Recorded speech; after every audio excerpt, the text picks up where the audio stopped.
Perkenalkan diri dulu. Bismillahirrahmanirrahim. Nama saya Ustaz Ismail Khairi Muhammad. Saya dalam bidang perubatan ni lebih dari 20 tahun. Saya belajar dalam bidang sains metafizik, yang mana sains metafizik ni boleh digunakan untuk seluruh kehidupan kita dan juga termasuk untuk perubatan. Dan saya menerima pengiktirafan pengalaman lebih 10 tahun oleh Persatuan Perubatan Islam dalam bidang herba dan dalam bidang refleksologi dan pekam dan biosunnah. Pengiktirafan pengalaman lebih 10 tahun ada sijilnya. Lepas tu saya dalam bidang refleksologi, pekam, akupunctur, rawatan Islam, perawatan yang pada tulang tu. Kami buat mengenai kajian mengenai akupunctur. Berdasarkan ilmu yang Ustaz dah belajar sebelum ni, apa yang Ustaz faham mengenai rawatan akupunctur ni? Sebenarnya dari segi sejarah bermula daripada China. Bermula lebih 2000 tahun dahulu daripada China. Tapi selain daripada itu, ada juga daripada Eropah baru-baru ni menjumpai mumia yang mana bekas mumia tu di badan dia ada teknik akupunctur, iaitu yang akupunctur tak semestinya pakai jarum. Ada yang main push, ada pun yang pakai kayu, ada yang pakai patu. Okey, dan kajian mendapati bahawa glamour kan dimasyhurkan di China, tetapi daripada Yunani dulu pun dah ada dah. Daripada sejarah Rom pun dah ada dah. Cuma di China dia lebih kepada perubatan jarum dan dievankan dengan pakai pakai elektrik, pakai herbal. Apakah fungsi utama rawatan akupunctur yang dijalankan pada pesakit? Okey, pertama sekali, rawatan akupunctur ini berdasarkan keseimbangan yin dan yang dalam tubuh manusia. Di dalam tubuh manusia, pada peringkat basiknya, kita ada tanah, angin, ada unsur kayu, ada unsur batu, lepas tu ada unsur api dalam badan kita. Keseimbangan tu yang hendak diatur. Okey, dalam akupunctur juga, okey, dia tidak lari daripada titik meridian. Yang mana titik meridian ni dia akan menghubung kepada sistem saraf kita. Okey, sistem saraf mana? Titik meridian pada asas dia, pada basicnya ada 300 lebih. Okey, tetapi kalau kita belajar lagi advance, boleh mencapai beribu-ribu, malah berpuluh ribu. Berdasarkan pengetahuan Ustaz, yang rawatan ni mampu untuk mengurangkan stres atau dapat mengubati berbagai penyakit? Akupunctur dia dapat merawat semua jenis penyakit. Dan ajaibnya, tidak kira di mana bahagian tubuh dicucuk. Sama ada masalah tangan, dia cucuk bahagian tangan, adapun masalah perut, cucuk di bahagian perut, ataupun mana-mana bahasan ini. Tetapi kesan dia, walaupun di mana-mana badan kita dicucuk, tetapi secara keseluruhan dia akan memberi ketenangan kepada sistem saraf kita. Kajian pesakit saya datang ke sini, walau dia saya cucuk bahagian perut, sebelum tu dia ada masalah susah nak tidur, dia akan merawat dia dengan sini orang tu menjadi dia akan menstabilkan stres, dia akan reducekan stres orang itu, dia dapat memberi ketenangan kepada sistem saraf kita. Saraf kita akan jadi tenang, orang tu jadi tidak tension. Sedangkan untuk orang stres, rawatan poin utama dia adalah ke bahagian kepala.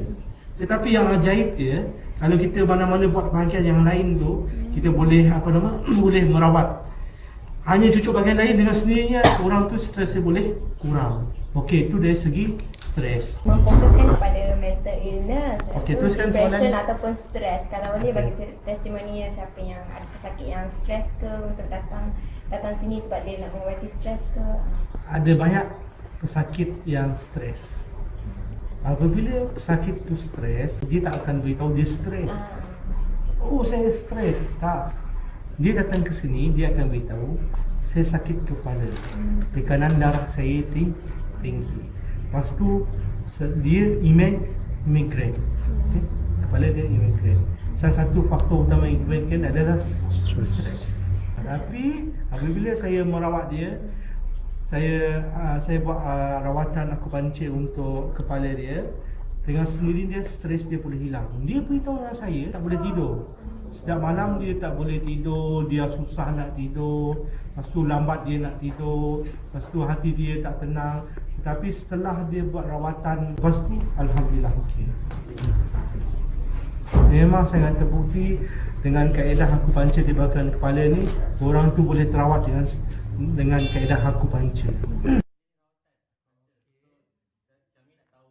Apa jenis rawatan akupuncture yang dilakukan? Saya hanya menggunakan akupuncture jarum sahaja, tanpa menggunakan elektrik, tanpa menggunakan haba.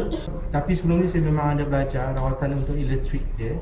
Dan rawatan ni kita sambung ni. Sebenarnya elektrik tu yang disambung ataupun panas tu disambung adalah untuk peranan dia di atas jarum tu kita letak haba, ataupun tujuan dia untuk mengalihkan ke gelombang elektromagnetik, dan haba yang dihasilkan akan mengaktifkan, dia akan boleh merangsang saraf yang bahagian tersebut.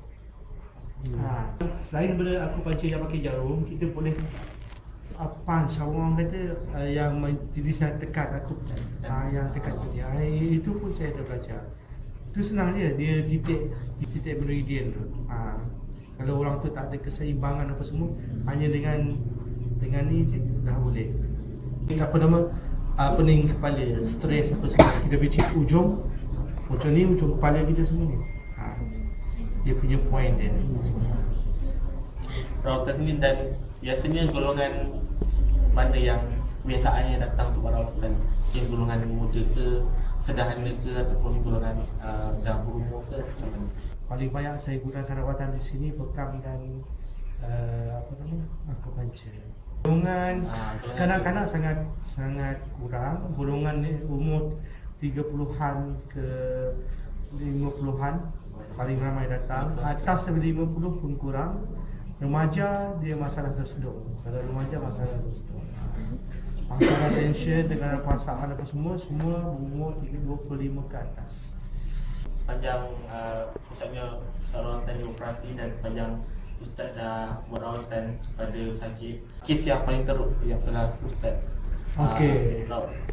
Antara kes yang paling teruk, seorang makcik umur dalam lingkungan umur 60 ke atas. Dia mengalami masalah super migraine yang sangat heavy.